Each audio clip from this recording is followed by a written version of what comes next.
Pessoal, o assunto agora é centro de massa. Nesse primeiro vídeo eu vou falar um pouco das aplicações, do conceito em si, certo? Vou deixar para o cálculo para os próximos vídeos. Esse aqui é só o conceito e aplicações e onde você vai ver, tá? E as principais características do estudo do centro de massa, tá? Bom, esse pequeno desenho que eu fiz aqui para vocês entenderem que o centro de massa é aquele ponto onde, se você aplicar uma força naquele ponto daquele corpo, tá? Ele não vai causar uma rotação.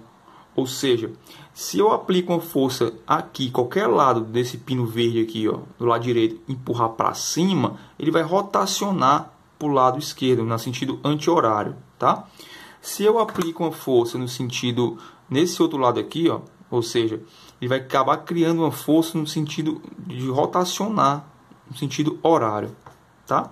Então, o único ponto onde eu poderia aplicar uma força nessa barra, com esse bloco acoplado aqui, onde não ocasionaria uma rotação, é o centro de massa, tá? É aquele ponto onde eu posso equilibrar um corpo. É o centro de massa daquele corpo, tá? Então, esse assunto vocês vão ver agora na Física 1, vão ver em outras disciplinas mais para frente, como, por exemplo, elementos de resistência, resistência dos materiais, vibrações mecânicas, pontes. Depende da sua engenharia, você vai ver aí esse assunto de outras com outras perspectivas, né? De outras formas de ver, de visualizar, tá? Bom, o primeiro detalhe é esse, né? Então é o ponto onde eu posso equilibrar um corpo. Esse é o centro de massa, tá? Bom, ó, outra aplicação aqui, né? Outro exemplo, ó. Aqui eu desenhei uma torre, né? Pode ser um silo, né? Aquela torre para armazenar grãos, né? Daquelas indústrias. E aí ela cedeu, né? Aqui o chão dela aqui, a base cedeu e ela está inclinada igual aquela torre de Pisa, né? Na Itália.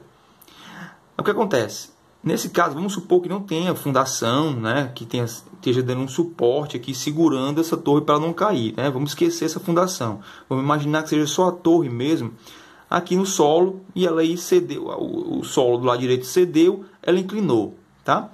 Esses dois pontos vermelhos, pessoal, eu estou simulando aqui como fosse justamente o centro de massa desse silo, tá? São duas situações, uma em que ele não cairia, ele ficaria fixo, igual a torre de Pisa, tá? Seria esse centro de massa, que eu vou chamar de centro de massa 1, nesse ponto aqui, ó. Então, vamos supor que ele está com pouca carga, né? Está com poucos grãos aqui, e aí o centro de massa dele ficou nesse ponto. Mas à medida que você vai lotando ele de grãos, ou vai colocando, sei lá, outros materiais de maior densidade no topo, tá? Sei lá, essa aqui pode ser 2 corredores, ó, onde muitas pessoas estão aqui em cima, colocaram sacas de cimento, não sei, não importa o que vai ser colocado aqui em cima, mas quando você vai colocando mais massa num certo ponto, o centro de massa de todo o sistema, ele vai se deslocando para o ponto de equilíbrio, ou seja, equilíbrio das massas, tá? É que nem esse primeiro desenho, ó. Se eu fosse equilibrar só a barra limpa e seca, só ela mesma, o ponto de equilíbrio seria bem aqui, ó, no meio da barra, tá?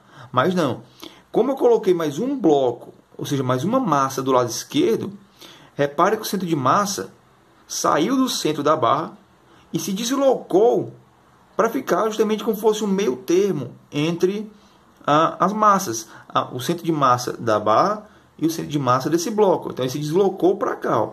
Se eu tiro esse bloco daqui e eu deixo o pino onde ele está, bem aqui, é claro que essa barra vai cair aqui no sentido horário, tá?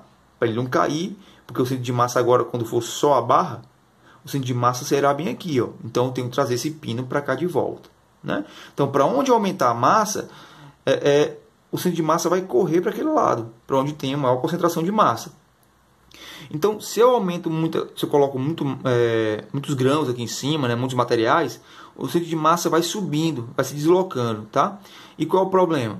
A gente vai entrar no conceito de equilíbrio, tá? Que vocês vão ver, como eu falei, mas com mais detalhes na disciplina de elementos de resistência ou de resistência dos materiais. O que acontece é o seguinte: se nós temos aqui, ó, temos aqui esse centro de massa, tá? Nessa forma, Se ele tiver esse eixo dele aqui de simetria, tá? Ou seja, se eu pegar um prumo, né? Ou seja, uma linha com peso na ponta, né? O que os pedreiros geralmente usam, tá? Ele vai me dar aí um norte, né? Vai dar um eixo perpendicular ao solo, ó, tá? O que acontece? Se esse eixo perpendicular ao solo ainda tiver na base, ou seja, ó, repare que essa linha que eu pontilhei aqui, ela não passou da base, ó, ainda está em contato da base da torre. Então, nesse momento, a torre está segura ainda, tá? Tá tranquilo para ela. Mas, como eu falei, se o centro de massa agora é esse, ó, centro de massa 2, porque a gente foi colocando mais materiais aqui em cima, tá? E o centro de massa foi se deslocando, o centro de massa agora é esse aqui. Quando a gente traçar o prumo aqui, ó, a gente vai perceber que, dessa vez, esse eixo de simetria acabou passando da base.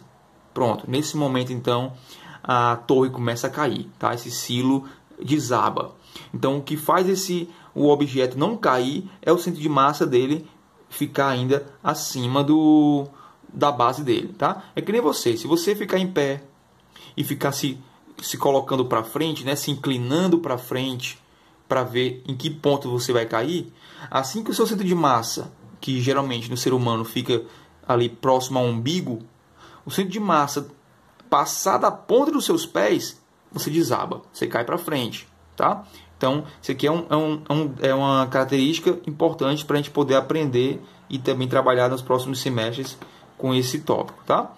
Bom, deixa eu lhe mostrar aqui também outra parte sobre equilíbrio e o centro de massa.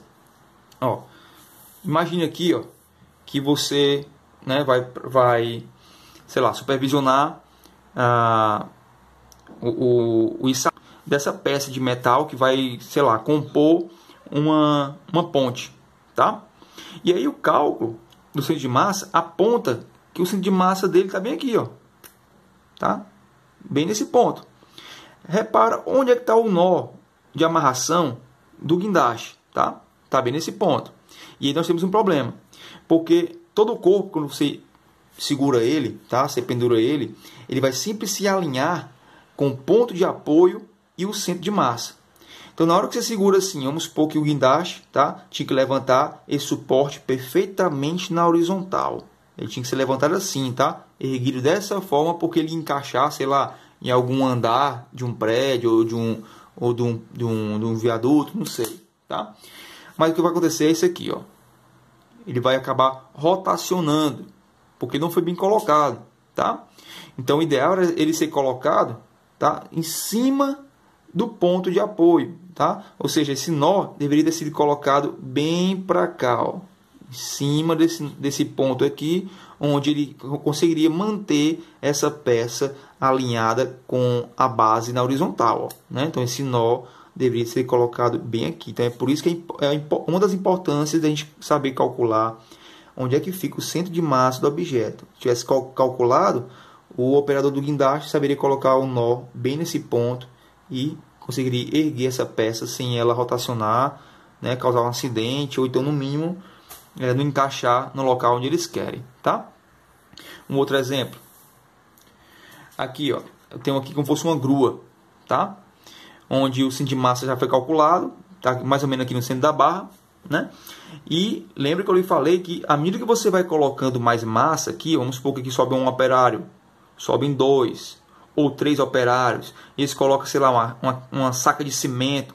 Cada massa que vai entrando aqui, ó, nessa ponta, vai deslocando o centro de massa, tá? Que antes estava bem aqui, ele vai subindo, tá? Aí nós temos um problema.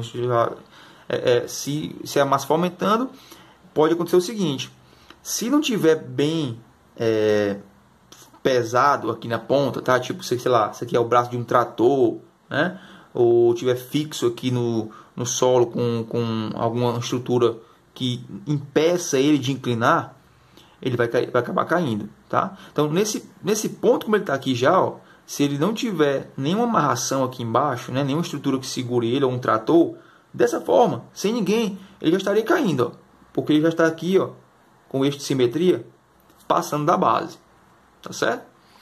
Outro exemplo. Como eu falei, tem várias aplicações. Eu poderia passar um vídeo de 1 hora só falando dessas aplicações, né? Vou falar só de algumas. Aqui, por exemplo, eu quero que você imagine, tá? Perdoe meu desenho aí. Mas eu quero que você imagine que isso aqui é um navio cargueiro, beleza? Carregando vários containers. Bom, os maiores navios do mundo agora estão sendo fabricados. Eles, alguns portos não conseguem colocar, não tem guindaste com extensão suficiente para colocar. Vamos supor que ele atracou bem aqui, ó. Esse aqui é um porto, tá? Onde está o pincel aqui, e os guindastes não conseguem jogar a carga lá para o final, ó, para essa outra ponta. Então eles só colocam num lado só, na metade para a esquerda, tá? Se o porto for desse lado aqui. E aí, claro que causa um problema, porque o centro de massa desse navio, só do navio, é bem aqui, tá? Quando coloca essa primeira fileira de containers, tá? Sei lá, foi em outro porto. Em outro porto ele conseguiu colocar tudo isso aqui. No segundo porto ele colocou só essa metade. Então o centro de massa acaba se deslocando um pouco para cá, ó, tá? E é claro que o navio fica descompensado. Ele vai acabar querendo rotacionar, ficar de lado assim, tá? Para afundar. Então o que esses navios de transporte fazem, né? Eles acabam abrindo aqui. Eles têm umas comportas aqui, ó, dentro do navio, chama de lastros. Eles vão abrindo os lastros, que é justamente para poder reter água. Então ele vai absorvendo a água do mar, né? Vai guardando a água do mar aqui dentro, tá? Tem uns espaços no navio só para isso, né? São os lastros. Ele vai acabando consumindo a água do mar, guardando a água do mar, só para poder trazer de volta o centro de massa para cá, ó, certo? Para o centro. Então, tá faltando containers aqui. Aí, para compensar, ele armazena água aqui nos lastros, tá? Então, é um outro artifício. Tudo isso é calculado, né? Aí vem também a parte de algoritmos e tudo mais. Então, tudo isso aí são sensores, né? Cada elevação que vai alterando o navio, os sensores vão identificando. E aí o algoritmo vai tratando de abrir as comportas e absorver essa água para poder compor o sistema e ficar tudo em equilíbrio novamente, certo? Como eu falei, várias aplicações, algoritmo, por aí vai. Bom, vamos falar aqui de carro também. Desenhei um Fusca aqui, porque o Fusca, né, ele até há pouco tempo, até 94, ele está sendo fabricado. E ele é um carro de muito sucesso no mundo todo, né? Um dos motivos do sucesso do Fusca, por exemplo, é o fato do motor dele ser traseiro. Então, os nossos carros hoje em dia, o motor é na frente, tá? O motor do Fusca não, ocupava esse espaço aqui atrás, ó, tá? Caixa de transmissão aqui perto da roda traseira, por aqui, o motor aqui. Então tudo isso causava um peso no carro, no pneu traseiro. E o Fusca tem tração traseira, tá? Fazendo com que o peso maior ficasse sobre a roda da tração. Então, um peso maior sobre a roda da tração, diferente do peso que ficava sobre a roda dianteira, ó, tá? Outro motivo, porque o Fusca nunca teve necessidade, até hoje não tem, de ter direção hidráulica. Como o peso aqui na frente não tem nada. Se você tiver a oportunidade de conhecer um Fusca de porta-mala aberto, aqui na frente é o porta-mala. Aqui só vai ter um tanque de combustível e um step. Só isso. Então mal tem peso aqui na frente, fazendo com que o atrito das rodas dianteiras com o solo seja menor do que a roda traseira, tá? E aí o volante gira até um pouco mais livre nesse processo. No próximo vídeo eu vou começar a fazer alguns cálculos com vocês, vamos entrar na matemática, tá? Do centro de massa.